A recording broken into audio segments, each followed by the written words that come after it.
होय अदृष्ट अपैते तै वाळूची रत्ने परते, उजू आयुष्य तै मारिते लोभू करी, आदनी घातली हरळ उती अमृताचे तांदूळ, जरी भुकेची राखे वेळ श्री जगन्नाथ, तयापरी श्री गुरु करीती जे अंगीकारू, तै होऊनी ठाके संसारू मोक्षमय आगवा. पुरुषोत्तम योग मधली 15वा जो पुरुषोत्तम योग आहे त्यातली 23 नंबरची ही ओवी आहे. तयापरी श्री गुरु करीती जे अंगीकारू, तै होऊनी ठाके संसारू मोक्षमय आगवा. त्याच्या आधी 2 त्यांनी दृष्टांत दिले. अदृष्ट प्रारब्ध जर चांगला असेल तर काय होते की हातात धरलेल्या वाळूचे सुद्धा रत्नमाणक्यामध्ये रूपांतर होते. आणि आयुष्याची दोरी जर बळकट असेल तर समोर मारायला आलेला शत्रू सुद्धा आपल्याला नमस्कार करतोय. कधी अदृष्ट जर चांगला असेल तर, किंवा प्रार्थनाची दोरी बळकट असेल तर. एक दृष्टांत सांगितला. दुसरा काय सांगितला की जर भगवंताच्या मनात एखाद्याला ची भूक भागवायची असेल तर आधनामध्ये वाळू घातली. आधन म्हणजे आपण चहाला आधन ठेव म्हणते, म्हणजे आधन म्हणजे पातेला. पातेल्यामध्ये जरी वाळू घातलेली असली तर त्या वाळूचं रूपांतर अमृतमय तांदळामध्ये होते. हे 2 दृष्टांत सांगितलं. तसं तयापरी श्री गुरु करीती जे अंगीकारू, ते होऊनी ठाके संसार मोक्षमय व्हा. त्याप्रमाणे जर श्री गुरुनी आपल्या शिष्याचा अंगीकार केला तर त्याचा संपूर्ण संसार हा मोक्षरूप होऊन जातोय, तो मोक्षाला प्राप्त होते. असा थोडक्यात या ओवीचा शब्दार्थ किंवा भावार्थ आहे. जळोजी मळोजी पुण्यतिथीच्या निमित्तानं, 41व्या पुण्यतिथीच्या निमित्तानं आज माझ्या वाट्याला जी आलेली सेवा आहे ती तुम्हा सर्वांच्या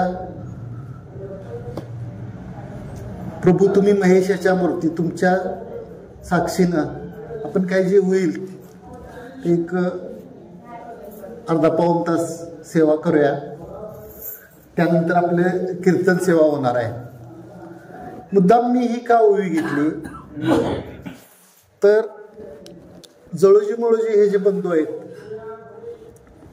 ह्या बंधूंना ह्या ओवीप्रमाणे भगवंताची कृपा झालेली आहे. आणि ईश्वर कृपेला फार महत्व आहे. ईश्वर कृपेला का महत्व आहे तर 4 कृपा आहेत. ईश्वर कृपा, गुरुकृपा, शास्त्रकृपा आणि अंतकरण कृपा. सरासरी आपण ईश्वर कृपा ही प्रथम लावते. तसा क्रम लावायचा झाला तर काही जण अंतकरण कृपा पण प्रथम लावतात, पण ईश्वर कृपा ही प्रथम मानली जाते. कारण का मानली जाते तर ईश्वर कृपा आहे म्हणून तर आपल्याला मनुष्याचा जन्म मिळाला. त्याशिवाय हे शक्य नाही. कारण का इतर योनीमध्ये स्वातंत्र्य नाही, आपल्या ह्या मनुष्य योनीमध्ये मात्र स्वातंत्र्य आहे, कर्माचं स्वातंत्र्य आहे. आणि इतर योनीमध्ये तुम्हाला स्वातंत्र्य नाही हे सुद्धा सांगून त्यांना कळत नाही. पण आपल्या योनीमध्ये स्वातंत्र्य आहे, स्वातंत्र्याप्रमाणे वागता येते. आता ह्या स्वातंत्र्याचा फायदा काय,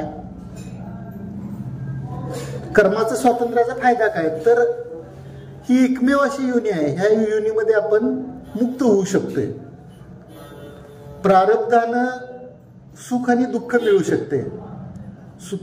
प्रारब्ध बदलायचा आपल्याला अधिकार नाही, कारण ते ईश्वर आपल्या पूर्वकर्मानुसार प्रारब्ध तयार झालेलं असते, त्यात आपल्याला बदलण्याचा काय अधिकार नाही. पण मुक्त होण्याचा मात्र अधिकार आपल्या ह्याच्यात स्वातंत्र्य आहे. त्यामुळे ही योनी श्रेष्ठ आहे. आता थोडक्यातच आपल्याला जर जळोजी मळोजींचं चरित्र बघायचं झालं, आता साहेब महाराजांनी मगाशी 4 अध्याय वाचून झाले काय, 3 अध्याय झाले का 4? 3 अध्याय वाचून झाले. तर त्यात 5 अध्यायाचा तो ग्रंथ आहे. तर चरित्र जर वाचलं खरोखर माझं तरी असं मत आहे की वृक्ष हे असं म्हणजे प्रवचन वगैरे करण्याऐवजी जर खरोखर संतांची चरित्र जरी ठेवली तर म्हणजे चरित्रानं कायम जांभळे महाराज म्हणतात की चरित्र वाचल्यानं किंवा चरित्र श्रवण केल्यानं चारित्र्य निर्माण होते. कारण का ते चरित्र वाचताना किंवा चरित्र ऐकताना आपला असा भाव निर्माण होतोय की त्या संतांनी जसं वागले तसं आपण का वागू नये. क्षणापुरता का असणं ऐकत असताना तो भाव मनात निर्माण होते आणि खरोखर ते चारित्र्य आपले निर्माण होते. कोण होते हे जवळची मुळी संत? तर त्या उस्मानाबाद जिल्ह्यामध्ये उदगीर तालुक्यात तिथं निजामशाही होती. हंडरगुळी काय हंडरगुळी गाव हंडरगुळी उदगीर तालुक्यात तिथं त्यांचा दोघांचा जन्म झाला. पहिल्यांदा जळोजी महाराजांचा जन्म झाला. जळू असं नाव त्यांचं ठेवलं होतं आणि 2 वर्षानंतर मळोजी महाराजांचा जन्म झाला आणि त्यांचं मळू नाव असं ठेवलं होतं.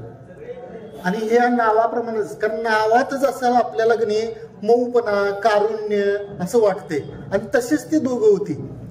अगदी वयात आल्यावर सुद्धा त्यांच्या बरोबरीचे जे मित्र होते ते म्हणायचे अरे तुम्ही असं हे सगळं देवदेव करता, वारीला जाता, भजन पूजन करता आणि मग आयुष्यात तुम्ही मौज मजा कधी करणार.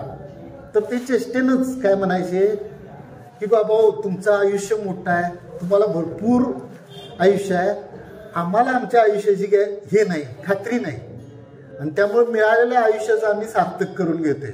तुमचं आयुष्य भरपूर असेल, मुद्दाम ते चेष्टेनं म्हणायचे तुमचं आयुष्य भरपूर असेल, तुम्ही मौज मजा करा, आम्हाला ते काय सांगू नका, कारण आम्हाला आत्ता जो मिळालेला क्षण आहे तो वाया घालवायचा नाही. त्यामुळे अत्यंत सुंदर पद्धतीने त्यांचं हे चाललं होतं. पण स्वभावतः शरीर थकत जाते, त्या हिशेबानं त्यांच्या आई वडिलांचं थोडंसं वार्धक्याकडं हे झाल्यानंतर आईनं दोघांनाही बोलवून घेतलं आणि सांगितलं की आता तुम्हाला ही वारी वगैरे हे तुम्हालाच चालवायची आहे, काय हरकत नाही म्हणले. आणि त्या पद्धतीनं त्यांनी आई वडील हयात असतानाच पहिली वारी केली आणि पहिल्या वारीतच त्यांनी सर्व जे वारीला अनुकूल आहे म्हणजे गेल्याबरोबर धुळपायानं दर्शन किंवा ते चंद्रभागे स्नान, पुंडलिकाचं दर्शन हे सगळं झाल्यानंतर नगर प्रदक्षिणा, परत आपलं ते रुक्मिणी मातेचं जे दिंडी रवानात आहे हे सगळं त्यांनी पहिल्या वारीत अगदी सगळं समजावून घेतलं आणि त्या पद्धतीने त्यांनी पहिलं आपलं हे करून घेतलं की वारी करून घेतली आणि येताना डोळे भरून आपल्या देवाला बघून ते परत आले. दुसऱ्या वारीला अगदी आई वडील अगदी म्हणजे थकलेच होते, मला वाटते त्यातल्या वडिलांचं निधन पण झालं असं काय तर झालं. आणि दुसऱ्या वारीला नेमके दुसऱ्या किंवा तिसऱ्या वारीला ते जात असताना त्यांचा एक जवळचा नातलग वारला आणि ते नातलग वारल्यानंतर कुटाळ काय करणारे लोक असतात ते म्हणाले तुम्हाला काय आहे का नाही, तुमचा एवढा जवळचा नातलग वारलाय, तुम्हाला सुतक वगैरे आहे का नाही, आणि त्यांना ते आडवं द्यायला लागले जायसाठी.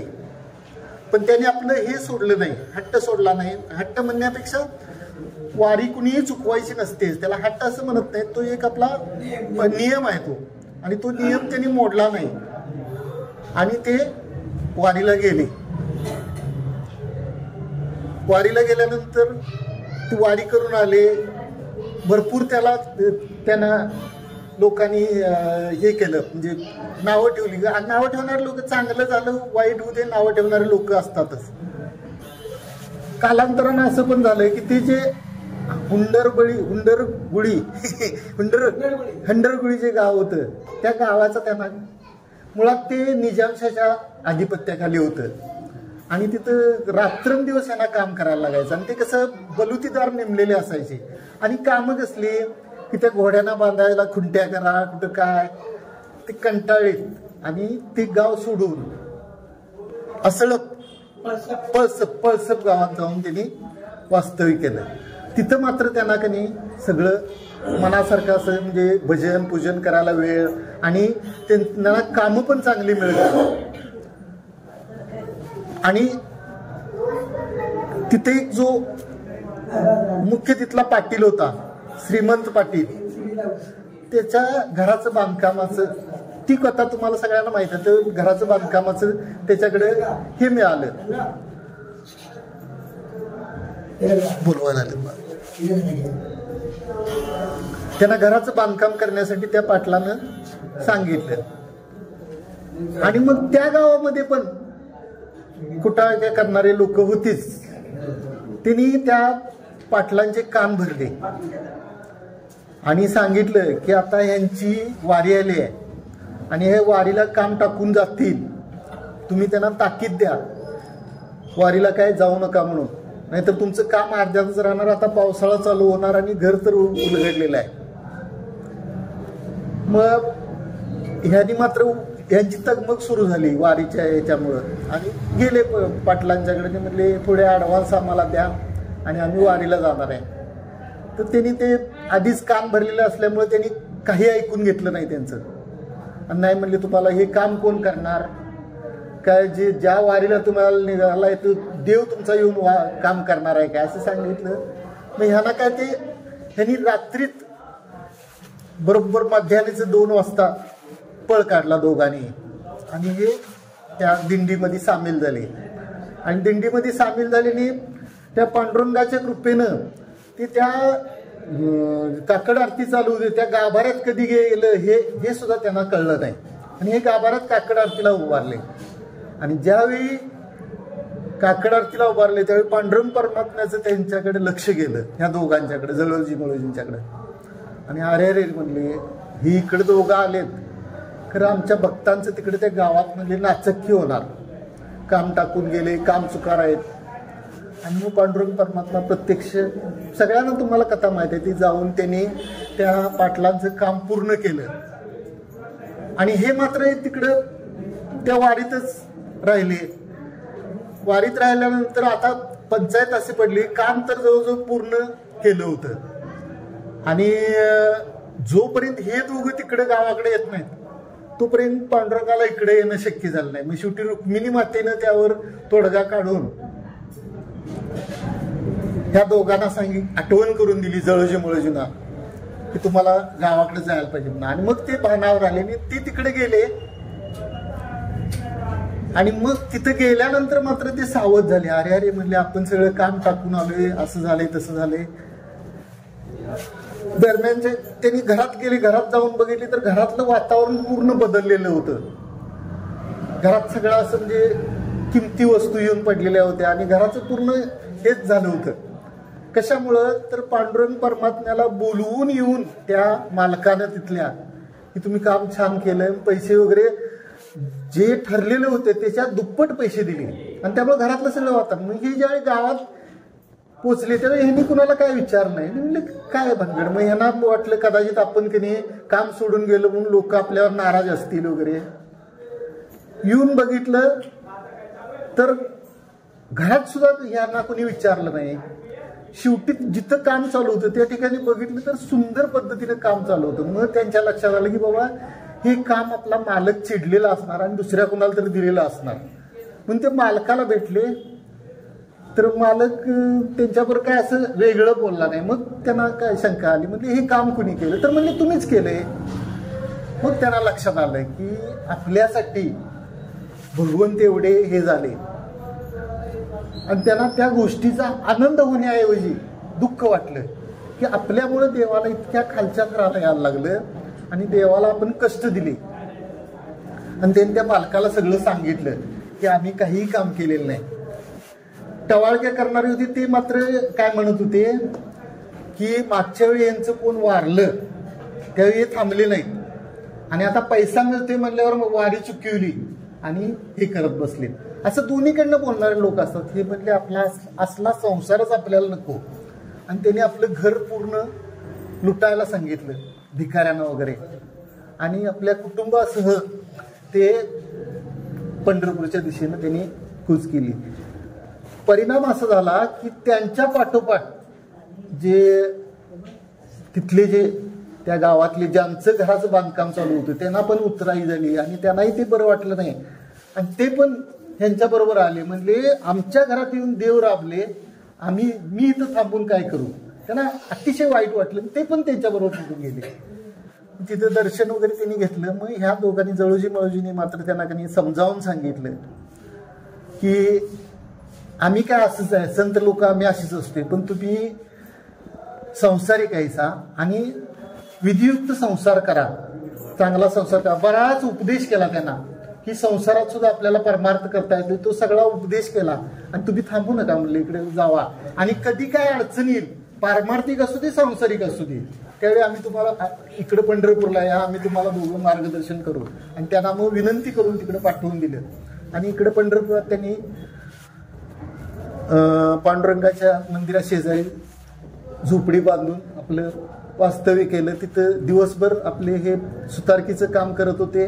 आणि पांडुरंगाच्या दरबारात असल्यामुळे त्यांना कामं पण भरपूर मिळत गेली. आणि संध्याकाळी भजन करावं, कीर्तन करावं, पहाटे काकडा करावा. एक दिवस काय झालं की काकड्याला त्यांना यांना उशीर झाला. उशीर झाल्यानंतर जळोजी महाराजांना अतिशय म्हणजे वाईट वाटलं की उशीर झाला आपल्याला. तिथं ते गंगू काका म्हणून होते. ते गंगू काका म्हणले आता असं करा म्हणले, तिथं ओसरीतच तुम्ही संध्याकाळी वस्तीला राहत जावं, म्हणजे काकड्याला यायला तुम्हाला उशीर होणार नाही. त्या पद्धतीने त्यांनी वास्तव्य ते झोपडीतलं सोडलं आणि पुन्हा ओसरीत येऊन राहायला लागले.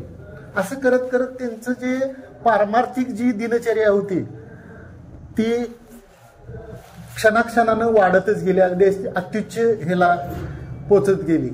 त्यानंतर त्यांना त्या रुक्मिणी मातेच्या समोरचं त्यांनी जे आता अजूनही आपल्या तिथं ते सुतारकाम केलेलं आहे ते त्यांनी केलेलं आहे, जळोजी माळोजी महाराजांनी केलेलं आहे.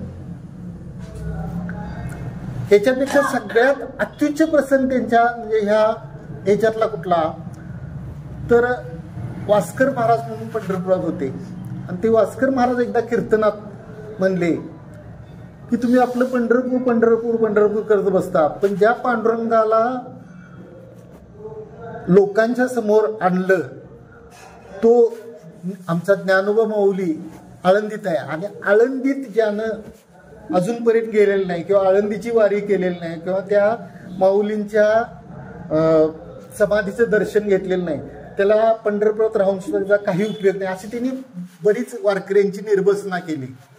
आणि हे जळोजी मळोजींच्या कानावर ज्यावेळी गेलं म्हणजे त्याने ऐकलं, त्या ते वास्कर महाराजांना म्हणले तुम्ही असं का बोलला, बरं असू दे म्हणले ठीक आहे. आणि त्यांनी जळोजी मळोजी महाराज काय म्हणले की आम्हाला पंढरपूर सोडून, नामदेवांच्या सारखीच ते निष्ठावंत पांडुरंगाचे भक्त होते, तर पांडुरंग सोडून त्यांना बाकी काही कशातही हे नव्हतं. तर म्हणले आम्हाला इथून शरीरानं तर जाऊसं वाटत नाही, फक्त एक काम करा म्हणले, आमचं शरीर आम्ही इथं मृतवत अवस्थेत म्हणजे लिंग शरीर काढून टाकल्यासारखं आम्ही इथं पडून राहतो आणि तुम्ही आमची शरीर एवढी सांभाळावा दोघांची. नाही, पहिल्यांदा जळोजी महाराज म्हणले मी माझं शरीर एवढं सांभाळावा, मी आळंदीला चैतन्यानं जाऊन येतो. आणि खरोखर ते चैतन्य रूपानं जाऊन आले. आपण ह्यातलं चमत्काराकडे बघायचं नाही, तर ह्यातनं बघायचं काय की हा जो आपलं एकदा जर स्वरूपाची प्राप्ती झाली आणि आत्मस्वरूप आणि ब्रह्मस्वरूपाचं ऐक्य झालं तर संपूर्ण विश्वामध्ये तोच व्यापून राहिलेला आहे ह्याची प्रतीती आल्याशिवाय राहत नाही. आणि ती प्रतीती त्यांनी आपल्या कृतीतून दाखवून दिली. आणि खरोखर 2 दिवसानं पुन्हा ते शरीर होतं तसं तयार झालं. आणि त्यामुळं नाव त्यांचा जो परमार्थ होता तो असा नावारूपाला जे दिलं, तीच गोष्ट त्यांनी मळोजींच्या बाबतीत पण, मळोजी म्हणले मी पण जाऊन येणार. आणि मग ते पण जाऊन आले, आपलं शरीर तिथं पंढरपुरातच ठेवलं आणि चैतन्य रूपानं ते माऊलींच्या दर्शनाला जाऊन आले. आणि मग हा असा परमार्थ त्यांचा वृद्धिंगत होत गेला. मधल्या कालावधीमध्ये आपल्या सर्वांना माहीत आहे की प्रत्यक्ष बाजीराव पेशवे त्यांना झोपडीत भेटायला आले, तर त्यांनी मुद्दाम आपले लौकिकातलं नको म्हणून त्यांनी भेट घेतली नाही. मग यांनी विचार केला कुठं गेले ते, तर चंद्रभागेवर स्नानाला गेलेत म्हणून सांगितलं. मग त्यांनी आपल्या सरदारांना सांगितलं की त्यांच्या झोपडीच्या दारात सुवर्ण मुद्रा ठेवा.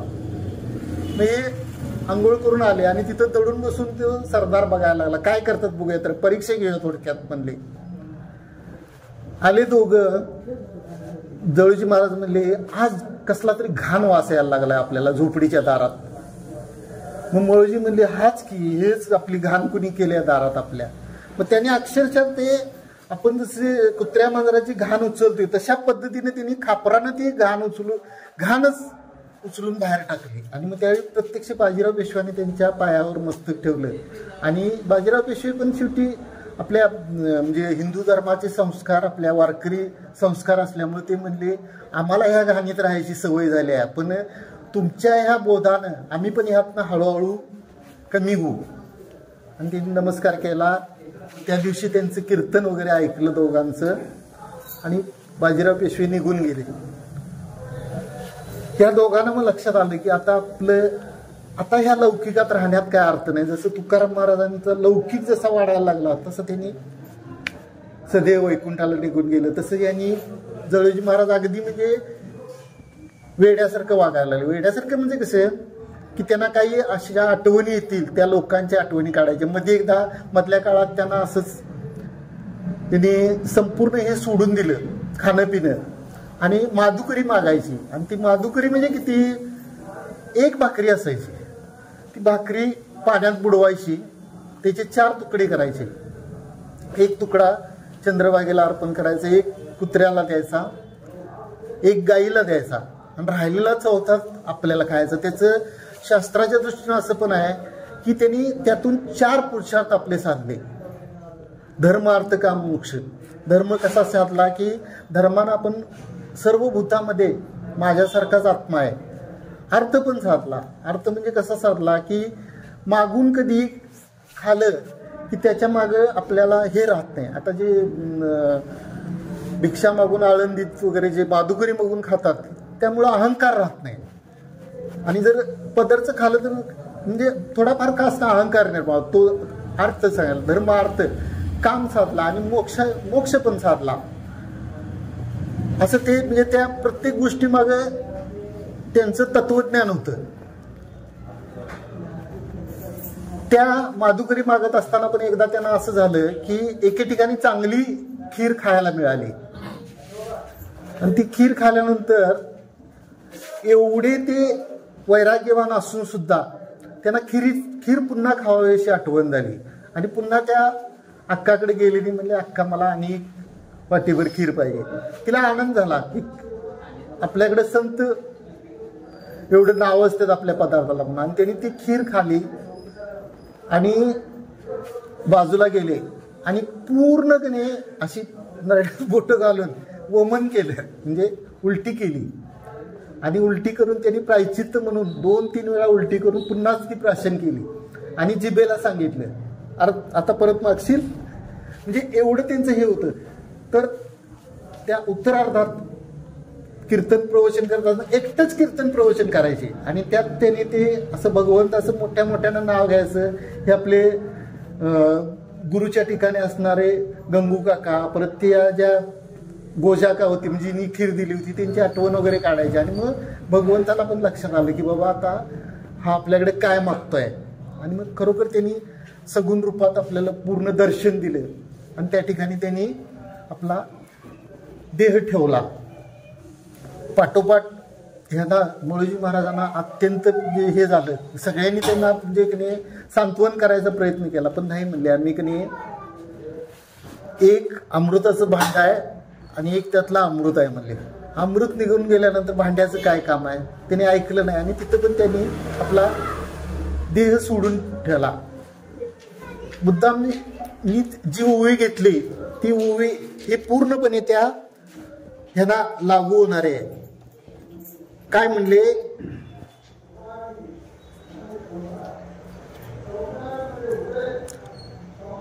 तया परी श्री गुरु करीती जे अंगीकारू तै होऊनी ठाके संसारू मोक्षमय आगवा.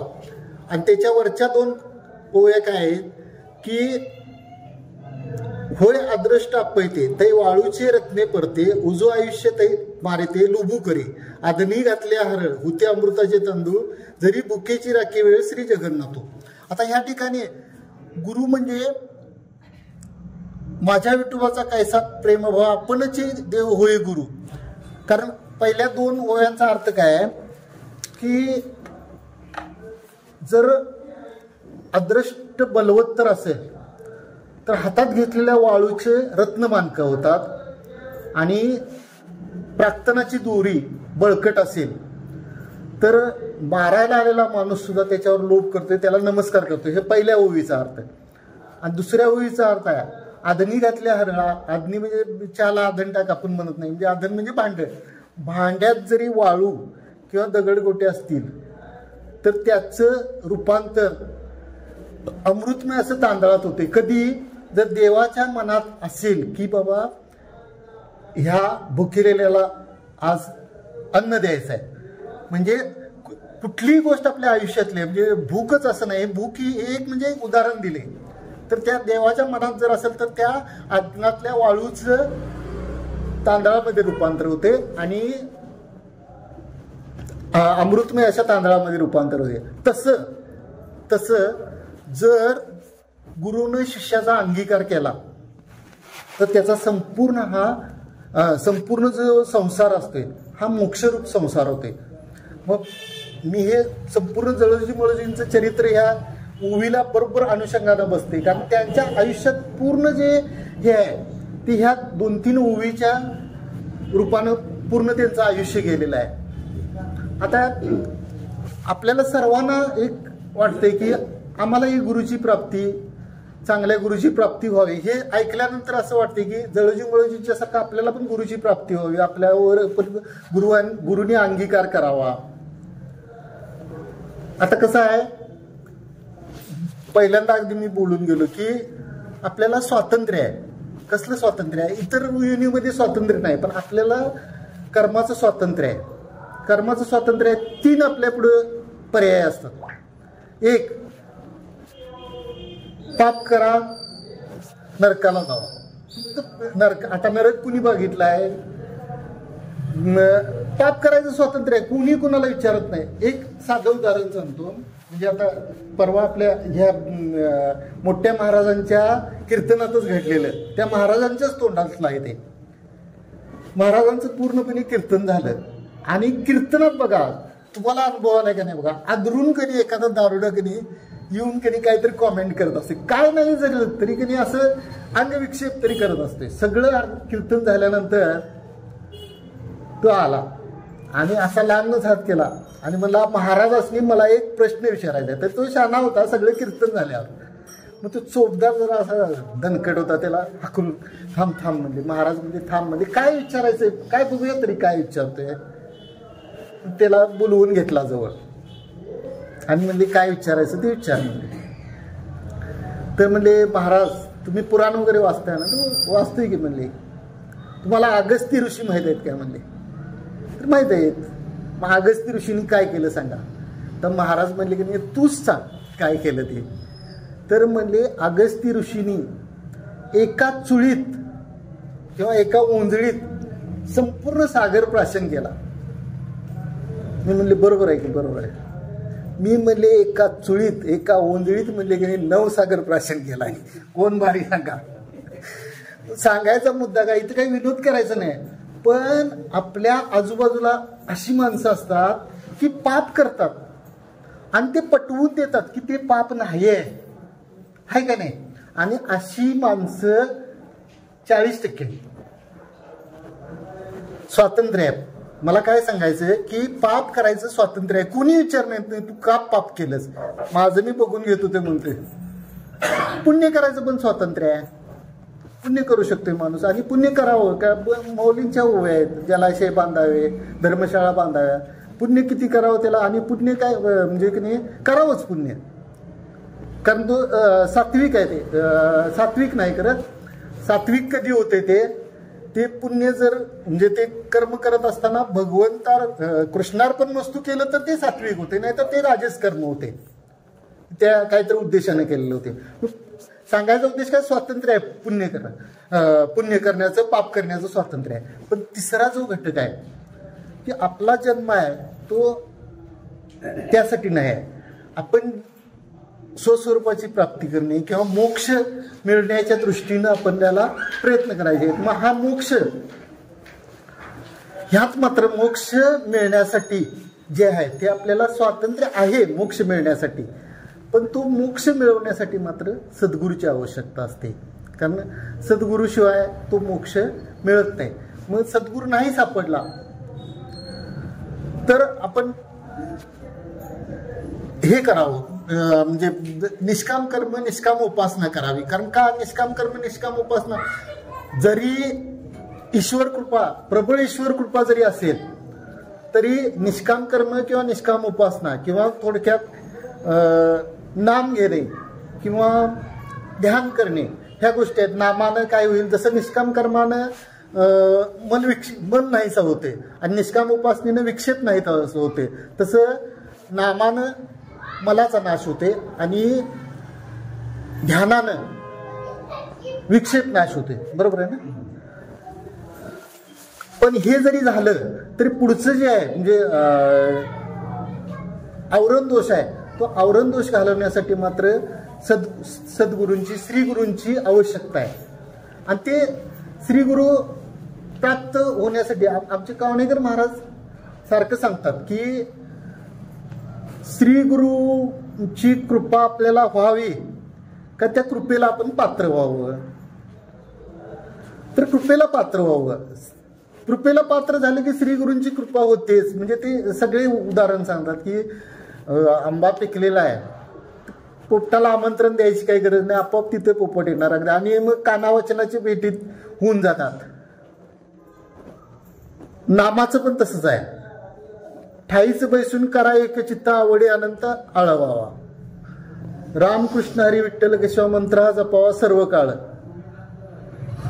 पुढचं महत्व असतं याहून असता आणि कसा वाह तसे आणि उठव. तुका म्हणे आहे सर्वांना सोपे, शहाणा तो धनी घेतोय ते. तो जो शहाणा जो आहे की नाही, हा शहाणा दुसरा तिसरा कोण नसून तो अधिकारी आहे.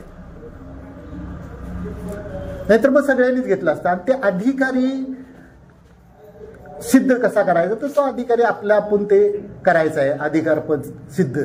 आणि कारण अधिकाराशिवाय कुठलीही गोष्ट मिळत नाही. अगदी संसारात जर मिळत नाही तर परमार्थात तरी कशी मिळणार. फक्त कसं आहे की संसारात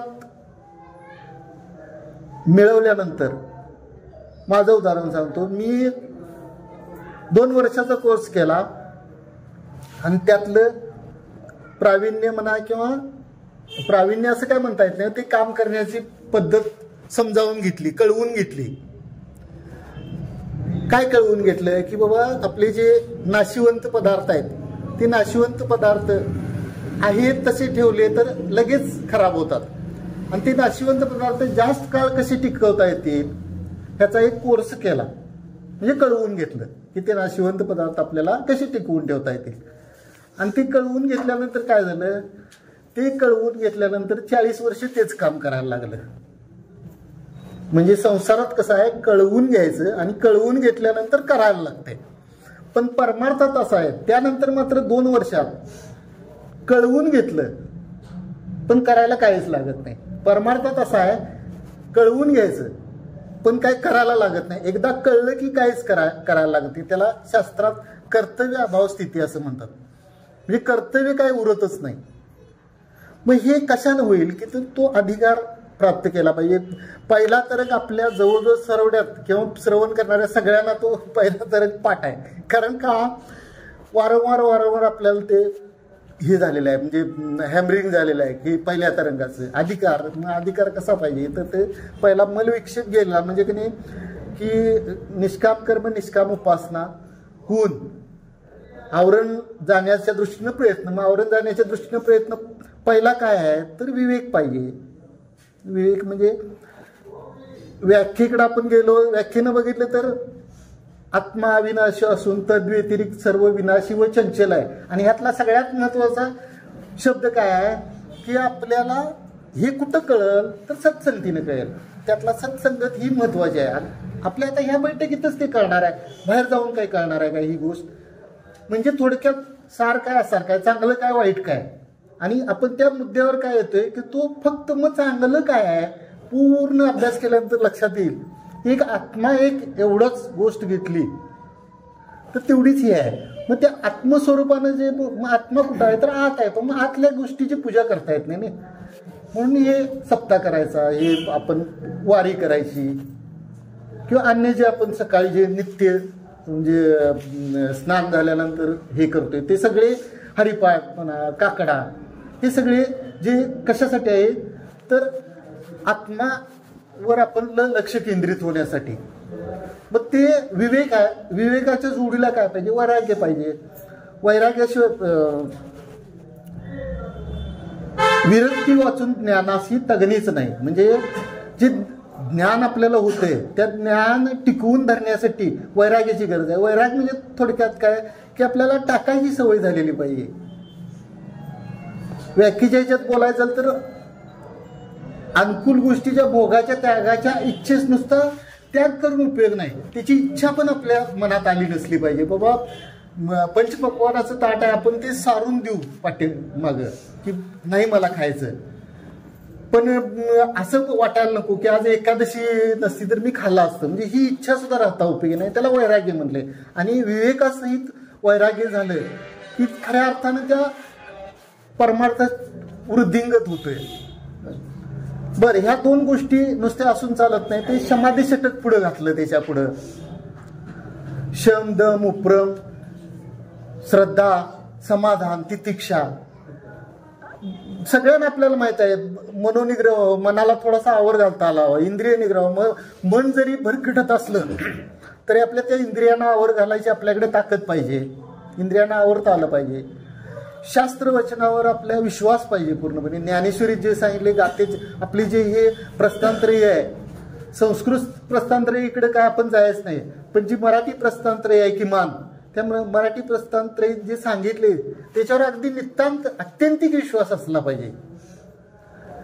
नाही बाबा मला आयुष्यात हेच तारून नेणारं साहित्य आहे, ह्याला श्रद्धा म्हणायचं. उपरती असावी. आता आपण सगळेच जवळजवळ आता इथे जमलेले सगळे आहे ते त्यांची मुलं मोठी झालेली आहेत आणि ती मुलं जी काय करत आहेत त्यांच्या ढवळाढवळ आपण करू नये. म्हणजे ती उपरती व्हावी. मुलगा आपला जर मिळवता असेल काय करतोय ते करू दे की कधीतरी आपण त्याला मार्गदर्शन करावं. अगदी चुकीच्या मार्गाने जात असेल तर त्याला मार्गदर्शन करावं. ते पण मार्गदर्शन कसं असावं की ते अधिकारवाण्याने करू नये, एक मैत्रीच्या नात्यानं किंवा अगदी म्हणजे आपण वडील आहे त्याचं किंवा अशा हे ना असू नये, ती उपरती असावी. आपण जे नित्य जे काही कर्म करतोय त्यात कायम आपली शांत स्थिर वृत्ती असून त्यात समाधान ठेवायचा आपण प्रयत्न करायचा. आणि सगळ्यात महत्वाचं म्हणजे तितिक्षा. तितिक्षा म्हणजे कष्ट वाचून सहन करण्याचं आपल्याकडे हे असावं. एखाद्या वेळी एखादी गोष्ट नाही मिळाली तर त्याचं काय एवढं वाईट वाटून घेण्यात अर्थ नाही. आणि ह्या सगळं झाल्यानंतर हे सगळं कशासाठी पाहिजे तर मोक्षाची इच्छा आपल्याला असावी की एकमेव अंतिम साध्य आपलं काय आहे तर मोक्ष आहे. मोक्ष म्हणजे काय की मोक्ष म्हणजे जी सुखाची जी अत्युच्चम स्थिती आहे, बस आता ह्याच्या पुढे मला काय करायचं नाही, हे मिळालं हे माझं शेवटचं सुख आहे. आणि हे शेवटचं अंतिम सुख आपल्याला कधी मिळेल? अंतिम सुख आपल्याला संसारात शक्यच नाही. कारण संसारातली जी सुख आहेत की त्याच्या पुढं काय, त्याच्या पुढं काय, त्याच्या पुढं काय, असं ही जी लिस्ट आहे ही यादी आपली कमी होत नाही. आणि त्याच्या उलट मात्र जर परमार्थात जे आपलं सुख आहे मोक्ष सुख, आणि ते मोक्ष सुख आपल्याला अंतिम सुख आहे. बर, संसारातलं जे सुख आहे ते अप्राप्ताची प्राप्ती आहे. अप्राप्ताची प्राप्ती म्हणजे आता माझ्याकडे काय नाही तर 2 चाकी गाडी आहे पण 4 चाकी नाही, म्हणजे अप्राप्त वस्तू आहे. ती अप्राप्त वस्तू 4 चाकी गाडी घ्यायची, सेकंड हँड जरी गाडी घ्यायची म्हणलं तर 2-2.5 लाख रुपये पाहिजेत. म्हणजे अप्राप्ताची प्राप्ती करून घेण्यासाठी काहीतरी कष्ट आहे. पण ह्यातलं जे मोक्ष सुख आहे किंवा जे अंतिम सुख आहे ती प्राप्ताचीच प्राप्ती आहे. आणि ती कुठं आहे? ती आत आहे. आत आहे म्हणजे ती आत शोधायची कशी? फक्त ही जी आपली इंद्रिय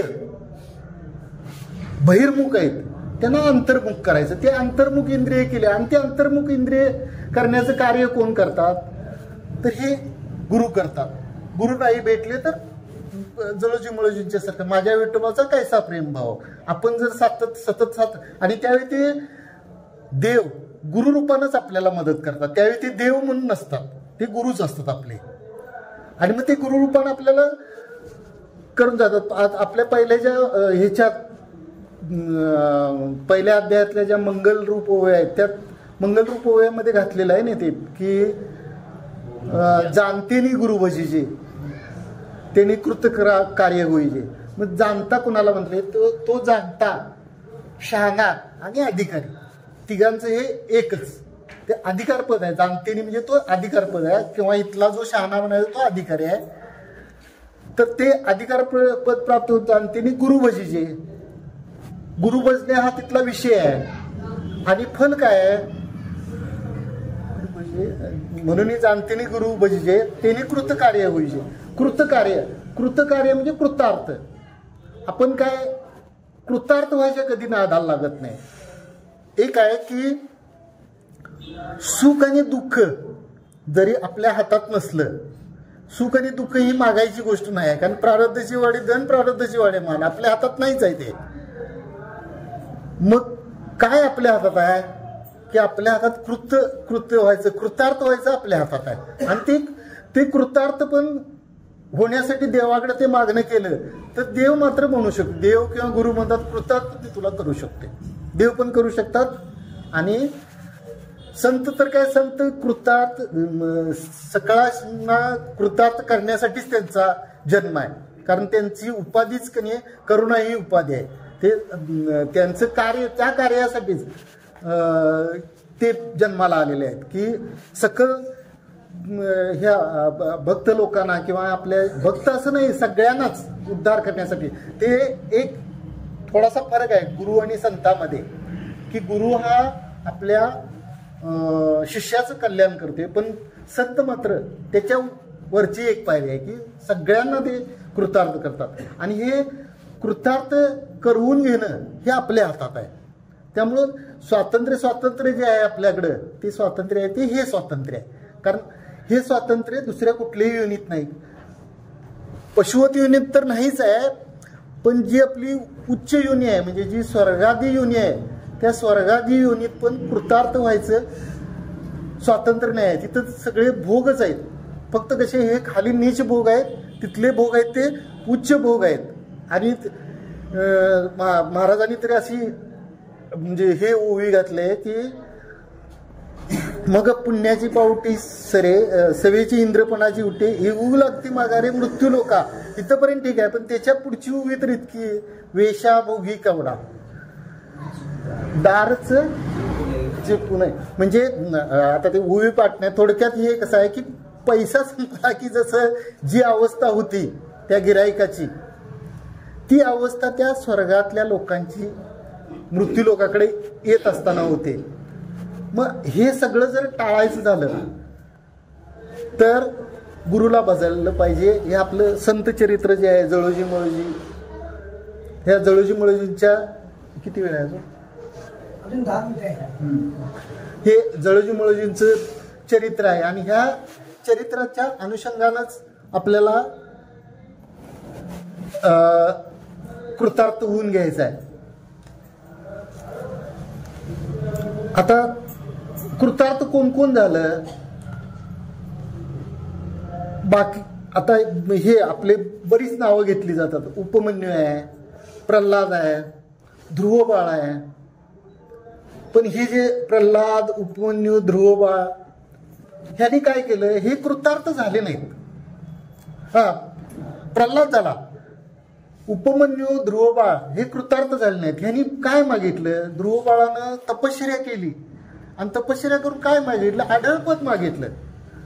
तुकाराम महाराजांनी ह्यांना मूर्खात काढलेलं आहे. कारण ध्रुवबाळानं जी तपश्चर्या केलेली आहे ती तपश्चर्या म्हणजे नुसतं ऐकलं तर अंगावर काटा मारण्यासारखं आहे. त्यांनी शेवटी आपला श्वास सुद्धा थांबवला. आधी फळावर जगले, फळानंतर पानं, त्यानंतर हवेवर जगले आणि तरी पण आपल्याला देव भेटत नाही म्हणल्यावर श्वास थांबवला आपला. एवढी घोर तपश्चर्या केली आणि घोर तपश्चर्या करून देव भेटल्यानंतर काय पाहिजे तर मला आढळपद द्या एकदम हे. बिभीषणानं पूर्ण रामाना सहकार्य केलं आणि सहकार्य केल्यानंतर काय घेतलं तर लंकेचं राज्य. उपमन्यूचं तसंच. इतकंच काय, सुदाम हा श्रीकृष्णाचा म्हणजे कसला हे म्हणतात अगदी आवडता भक्त सखा. त्यानं सुद्धा काय मागून घेतलं, सोन्याची नगरी मागून घेतली. आणि मग खऱ्या अर्थानं जे आपले जे संत आहेत त्यात जळोजी मळोजी असू दे किंवा अगदी म्हणजे जर वैराग्य म्हणायचं किंवा जे सगळे जे अधिकार, आता जे अधिकार पद सांगितलं ते कुणाला लागू होते तर शबरीला लागू होते. शबरीला फक्त काय समजलं की माझ्या लग्न ठरवायला जे किंवा लग्न ठरलेलंच होतं, मेजवानी आहे, त्या मेजवानीला बोकडांची म्हणजे बकऱ्यांची कत्तल होणार आहे. एवढी एक गोष्ट समजल्याबरोबर तिनं काय केलं, रात्रीतनं आपलं हे महाराज आधी आहे रात्रीतनं तिनं धुन पळ काढला. का तर त्या बकऱ्यांची कत्तल होऊ नये. आणि मतंग ऋषींच्या आश्रम गाठला आणि आश्रम गाठला. तिथं त्यांची बरीच वर्ष सेवा केली. सेवा म्हणजे सगळं त्यांची ती आश्रम लोटझाड करणे, रांगोळी काढणे वगैरे वगैरे. आणि मतंग ऋषी वृद्ध झाल्याने एक दिवस शबरीला म्हणले ह्या सर्व आश्रमाची जबाबदारी तुला स्वीकारायची. तर ती म्हणली का, तर नाही म्हणले मला निजधामाला जायचं आहे. मग त्या बिचारीला निजधाम म्हणजे काय, ती म्हणली निजधाम म्हणजे काय, तर निजधाम म्हणजे देवाच्या प्राप्तीला जाणार आहे. अहो मला पण देवाची प्राप्ती करून घ्यायची आहे. तर म्हणले तुला देवाची प्राप्ती करून घ्यायला जायला लागणार नाही. तर ते कसं काय, देव तुला प्रत्यक्ष भेटायला येतील. खरंच मला देव भेटायला येतील. मग म्हणले कसे आहेत देव माझे, कोण भेटायला येणार, तर जे देव तुला भेटायला येणार त्यांचा अजून जन्म सुद्धा व्हायचा आहे. पण तिनं गुरूंच्या वचनावर विश्वास ठेवला की मला देव भेटायला येणार. आणि ज्यावेळी खरोखर देव भेटायला आले, पुढची कथा सगळ्यांना माहित आहे. पण अधिकारवाणीचा गोष्ट सांगतो की हे संतांचे देवावर उपकार असतात. ती भेटायला आल्यानंतर जे काही प्रसंग झालेले आहेत. पहिला प्रसंग, तिने जी बोरं दिली त्यांना, ती बोरं लक्ष्मणानं तिच्या नकळत पाठीमागे अशी टाकून दिली.